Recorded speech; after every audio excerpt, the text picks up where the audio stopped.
To me or the audience? I'm talking to everybody. Good morning. I'm so sorry, everyone. We've had some oh my God, technical difficulties this morning. But good morning. I'm so glad you could join us. Sorry for the delay. I'm really happy to have you here with us today. I know we have some folks out there who are joining us this morning.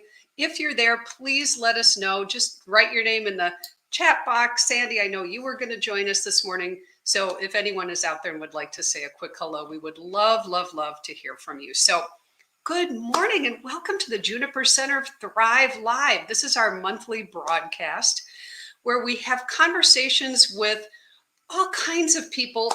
Our goal is to help clinicians and just all of us to thrive and to normalize conversations about mental health, because as we all know, mental health stigma just needs to be demolished. It's really it's a big deal. There's lots of people struggling right now. I'm your host, Dr. Margot Jacot. I'm the founder and chief care officer at the Juniper Center, and I'm really glad to have you here today. So again, please pop some comments in. Feel free to ask some questions. Very glad to have you here. And I am so delighted to welcome Debbie Hampton back to our show. Debbie is our first repeat guest, and I just love Debbie's site, the best brain. Well, there we go. The best brain possible. We're going to talk about that. We're going to talk about a couple of Debbie's books. And let me tell you a little bit about Debbie. Debbie Hampton, she survived a suicide attempt that resulted in a brain injury and has become really an incredibly inspirational and educational writer on one of my favorite topics, the brain and the nervous system. That's really my jam as a therapist. I love how the brain really is kind of its own thing, but how we as humans have the capacity to be able to interact and interface with that and make real important changes. So Debbie writes about her resulting brain injury, and she talks about the brain, the psychological, emotional, and the mental health issues. She's written for the Huffington Post, Mind Body Green, and on her website, The Best Brain Possible. So the last time Debbie was here, she shared her personal story of resilience. You can read about it in her second book, actually, which is called Sex, Suicide, and Serotonin, Taking Myself Apart and Putting Myself Back Together. It's an excellent book. That's what we spoke about last time. Today, we're talking about Debbie's first book, which we'll put up a graphic for this later, but it's called Beat Depression and Anxiety by Changing Your Brain. And she talks about how she rebuilt her brain. And I think those are great words. She rebuilt her brain, and she shares some wonderful, fairly simple practices that she learned in the process to improve her brain. And you can improve your brain, and I can improve my brain as well. So, Debbie, welcome to the Juniper Center Thrive Live.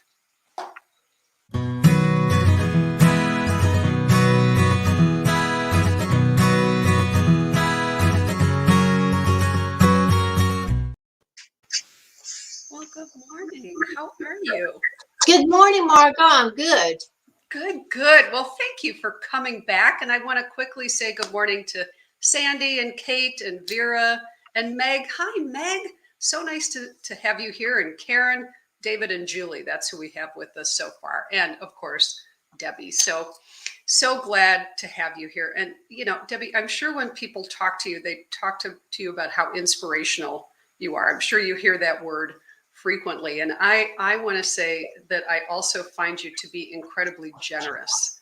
You're generous with material, ideas, and you're also generous with something that I think is imperative these days, and that is your personal story, right? You've been very transparent about some of your struggles and the way, I mean, in a really important way to let people know what happened, that your brain got so severely damaged, and how you clawed your way back out and you continue to do this work. I just, that to me, that generosity and that willingness to share your story is so important to help people feel like struggles are normal. And yours was, I wouldn't say your struggle was necessarily typical, but your effort to get out of it was absolutely phenomenal. So thank you for joining us again today. Thank you, Margot. I'm glad to be here. And I share my story because I want people to know that I'm not special. I figured out how to heal my brain and heal depression, and anybody can do it. The power is within us. And I was really, really disappointed that no medical professional told me that. Now, this was 10, 20 years ago. Mm, And I hope and understand things have drastically changed. yeah. And you're a good example of that. Therapists now are much more informed about the physiological Yes. processes of depression and mental health, whereas back then they weren't. And I figured all this stuff out on my own, and I don't think anybody should have to do that. I mean, the information is readily available, not as much as the old stories, but we're trying to change that. Yeah, absolutely trying to change that, Debbie. And you have done that, and you've been writing about this for a while. I mean, before people were really sharing this information, you were out there sharing this information, giving people some really great suggestions and tips. So I want to start at the back of your book. And again, folks, please do get this. We'll put up the graphic again later, but the cover is just sweet. But um, it's just chock full of suggestions of how to work with your own brain. Because Debbie, one thing that you are so clear about in everything you write about is how much work this takes. And I wish it weren't true. I wish change were easy, right? Nobody wishes that more than I do.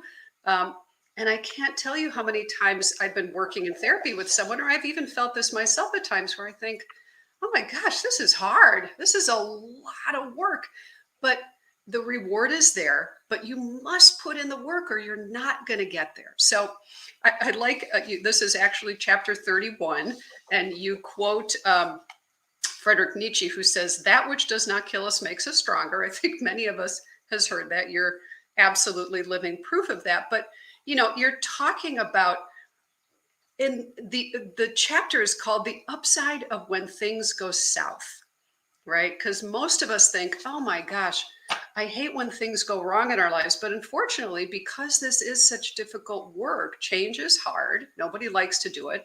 Often it takes something catastrophic. And I think that was true for you. So if we start at that point, Debbie, understanding that this catastrophic event occurred for you, and you then clawed your way back out, climbed your way back out, continue to work your way through, can you just describe to us how you were able to find what you needed to inside to come out with your story and to find the courage and the whatever was needed inside of you? And I don't want to give it language. I want you to be able to do that, about what was required inside of you to start really changing your life.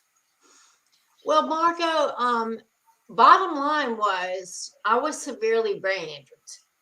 My speech, everything was affected. My memory, my speech, my thinking, my life. My children got taken away and moved to another state. And in a way, it was a blessing because the brain injury wiped out all of the programming and patterns that my brain had established up until that point in my life. Mm-hmm. And that's a really important point that not a lot of people understand, is that your life creates your brain physically and functionally, your patterns and your physical connections and pathways in your brain. It's literal. Yes. Yeah, it's literal.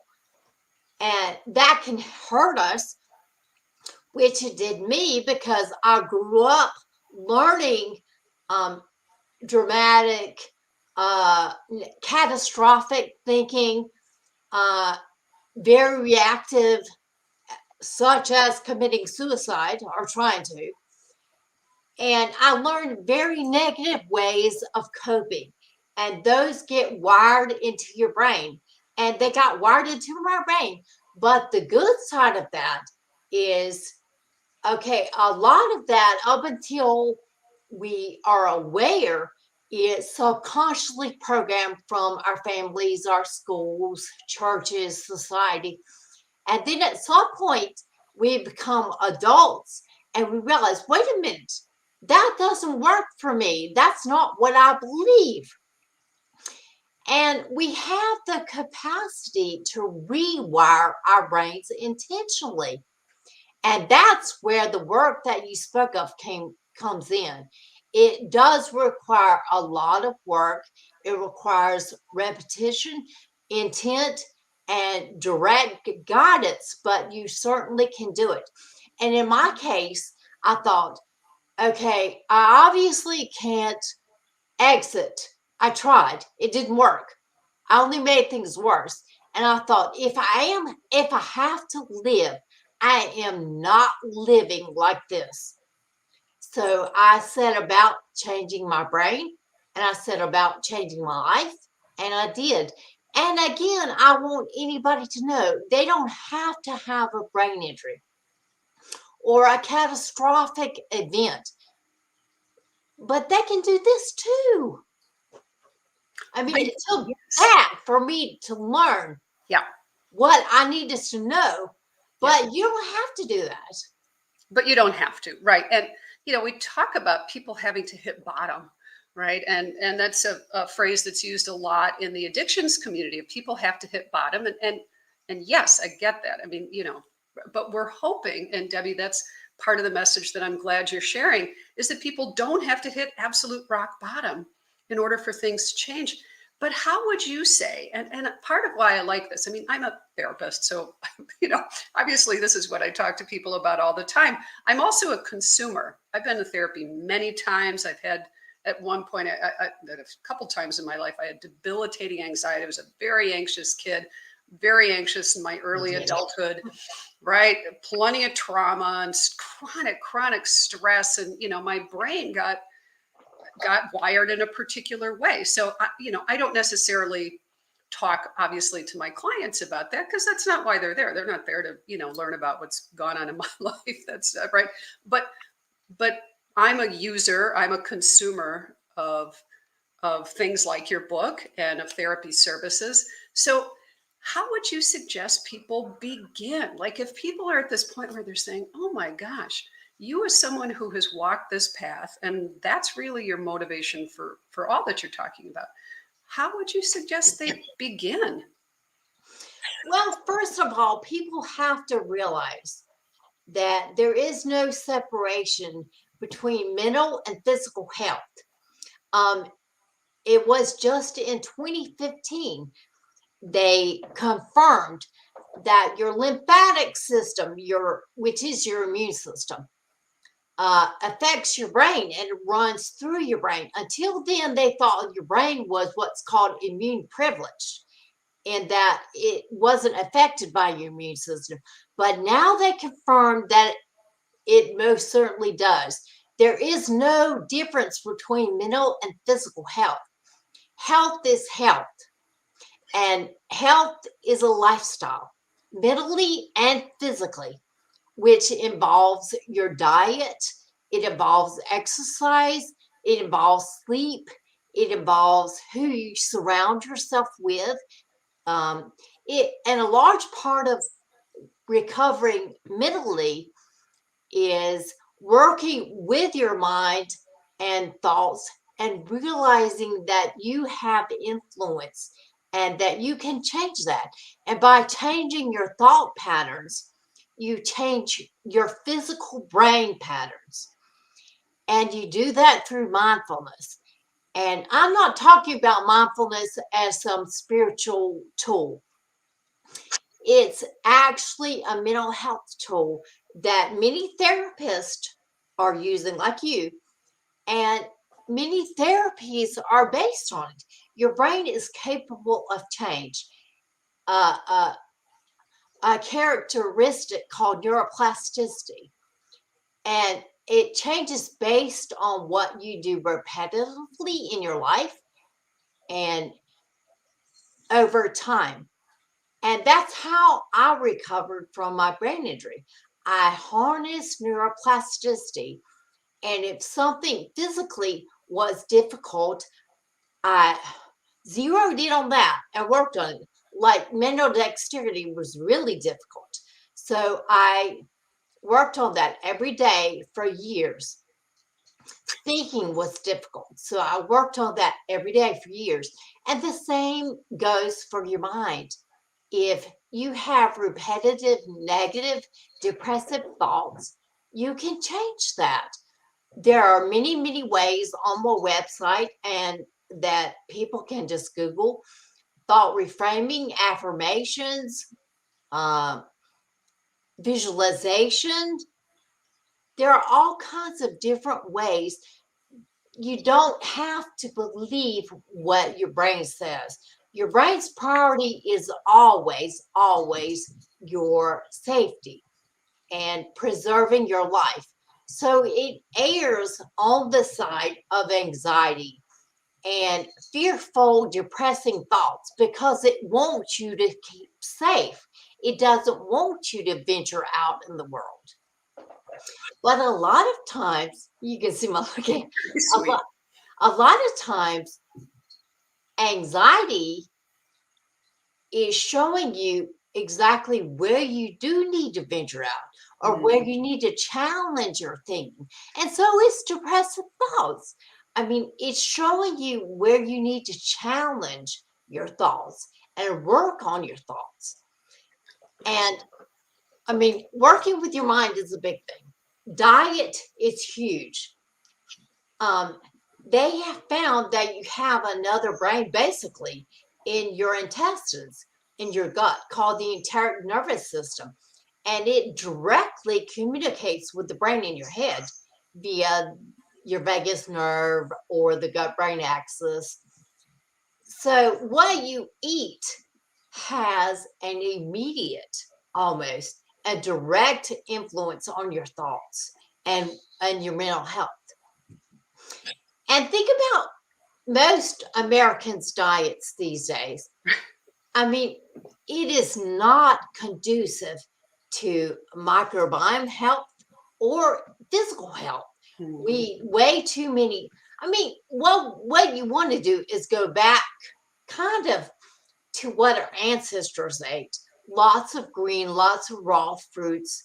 And protein is great. Protein, your brain needs a lot of protein. So I'm not anti-meat. I'm a vegetarian personally. But we don't need as much as we eat now. And we don't need it full of hormones and antibiotics. Antibiotics actually disrupt your microbiome. And think about sleep.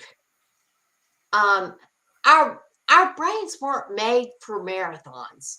No, that's great. No, Our brain I love it. actually works better if you get more sleep, if you take breaks, if you take naps. I mean, it consolidates memory and it helps processing, it helps everything. And exercise, think about what our ancestors, they had to hunt and walk. I mean, to live. Most of us nowadays spend most of our days sitting at a desk. But, and you don't have to exercise every day. Just what I do is I think movement. When you get up, go to the bathroom, do 10 jumping jacks. When I heat my coffee up in the microwave, I run in place the whole time. I mean, what you want to do is think, move your body. Your body, your brain, basic function is to move your body. And think of how far we've gotten from that. And all these things, moving, exercising, 95% of your serotonin is created in your gut. Your gut makes neurochemicals. And like I said before, it's all health. You can't separate one from the other. So, a mentally healthy lifestyle is your best bet at thwarting and decreasing depression and anxiety. And that includes, like I said, exercise, sleep, diet, and working with your mind. and other things like interaction with other people, having a purpose. Yeah, all of those things, Debbie. These are so great because you're talking about lifestyle and brain health and our mental health being completely connected to that. And folks, there's a lot of data that says that that's really true. So what Debbie is talking about, there's a lot of scientific data to support exactly what Debbie is saying. So Debbie, you also talked about, and Sandy said, yay for sleep and naps. And anyone who's out there, please let us know that you're there. We'd love to hear from you. You also did some cognitive behavioral therapy. So can you describe again from your perspective, not from the therapist's perspective, but from your perspective, what was cognitive behavioral therapy and how did that help you? Cognitive behavioral therapy is actually based on what I was talking about earlier, neuroplasticity. And it gave me concrete things to work on every week, mentally and physically, to change my behavior. And over time, that changed my brain patterns. It changes the neurochemicals in my brain. And it allowed me to challenge my old patterns of thinking and behaving directly and intentionally and change them. Yeah, right. And What's the I focus? tried a bunch of therapies before that, which did nothing for me, but that worked. Yes, that's the one that worked. And there are lots of different kinds of therapies, folks. So if you've been trying one and it's not working for you, I can't tell you how many times I've had a client come in and say, well, I've been in therapy. I'm just trying it again because so and so asked me to, and they think I need to, but I don't really think therapy works. It's kind of like saying there's one kind of, you know, kind of tomato or one kind of tree or what. Therapy.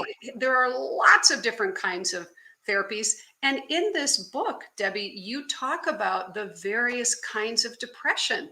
There are lots of different kinds of depressions. There are different kinds of anxieties. So, what's going to help people get better is finding, and it's through trial and error, folks. We don't have x ray machines that can help us do this. I wish we did. We don't. There's no blood test, no diagnostic. We just have to do the best that we can. But it's really by trial and error and saying, okay, and I'm going to stick to these things and I'm going to do it over and over and over and over again. And Holly, to your question, how long does it take to change your brain using CBT? It can be and it depends. I mean, Debbie, I'll let you answer that and then I'll jump in as, my opinion. But how would you say, how long does it take to change your brain using CBT? Well, there is no answer to that. It's individual and it depends on what you're trying to change. Um, Changing your brain or changing any habit is an inverse incline. You start out really fast making big changes and then it kind of plateaus. But it does happen. And actually physically changing your brain can take anywhere from three weeks to years. It depends on Right. what you're trying to change, how focused you are on changing. I've got a blog on my website called The Fundamentals of Neuroplasticity, or what it takes to change your brain. There are a lot of variables, and such things as your motivation, your purpose, the amount of attention you pay, the amount of time you spend trying to repeat the process, all of it comes into play. And just like Margot said, depression has a lot of different factors involved. It's multifaceted. And there are all kinds of components which are genetic, behavioral, stress, physical. But we do know for sure it's not one neurochemical that's missing or low or high or any of that. So, like Margot said, the best thing you can do is try a bunch of different things and see what works for you. Exercise may not do anything, but making one little change to your diet may be huge. your microbiome can respond to changes within days. I mean, you can see changes based on what you eat very quickly. Yeah, for sure, Debbie. And I will sign on to that as well as someone who has had to do that because I have a very sensitive gut. A lot of us do. I think therapists in particular, those of you who are therapists and not just therapists, we have very sensitive, literally very sensitive guts. And that we need to make sure we're taking good care of it in terms of what we put in there. But back to Holly's question, how long does it take? It can take, for some people, it's days, it's weeks, it's months, it's years. More often than not, especially if those, whatever those messages are, whatever those beliefs are, or whatever the neurochemistry is, started early on. There's a saying, what fires together wires together. And the more your brain does something, the more your brain does something, the more your brain does something. But that's true in the reverse as well. The more you practice these new habits, the more you work on CBT, the more you work on sleep, the more you work on purpose, the more you work on diet, the more you are going to see change. The folks who come back and say, it just didn't work. It doesn't work. It's like going to the gym and saying, well, I went to the gym a few times and I didn't drop a pant size or whatever, I mean, people wanted to, and I think it's also just a misconception about the commitment it takes for the process and to really make things be different. So, Nat just hopped on and said, thank you for this talk. Just out of curiosity, any opinion on contemporary ECT for severe depression? Oh, that's an interesting question. Do you want to grab that one, Debbie? I don't know a lot about that. I do know it's changed drastically from the early depictions. And I had a family member that did TMS for depression, which is not ECT, but it's transcranial magnetic stimulation. It's kind of similar and got really good results. So I'm not for or against it, but it's like anything else. Sure, try it. Your brain is basically a magnet.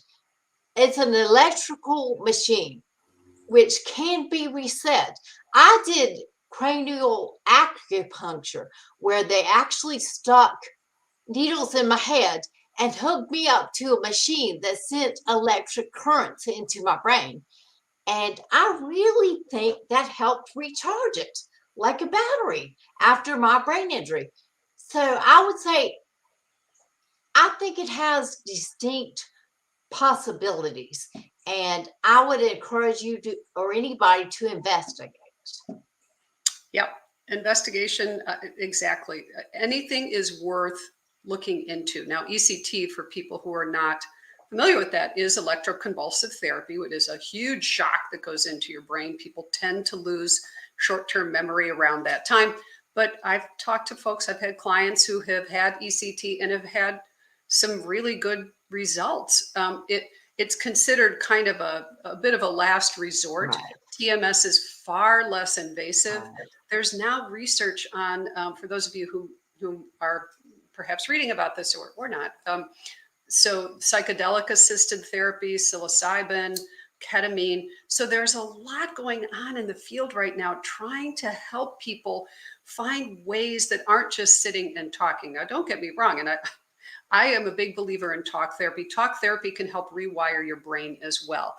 Not as much if somebody's just sitting there, a therapist is sitting there silently. That doesn't necessarily in the same way rewire brain, and somebody's going to come back at me about that. I know it, but certainly through the interaction with another human who is just really focused on being attuned to you and what you need in that moment and giving you what you need, that can really help rewire your brain as well. But I think it's the whole package, Debbie, right? It's diet, it's exercise, it's all of those things you mentioned. So folks, I would highly encourage you again to get Debbie's book. This one is called Beat Depression and Anxiety. I'm not able to hold it up properly for the camera. Thank you, Deanna Shoss, our producer for this show.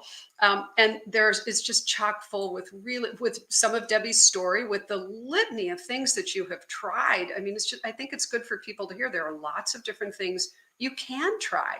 So Please get the book, get Debbie's other book, hop on her website, The Best Brain Possible. I share her information on our social media all the time. I think it's just fabulous work. Debbie Hampton, thank you so much as always for joining us. I'm sure we will have you back again. People love you.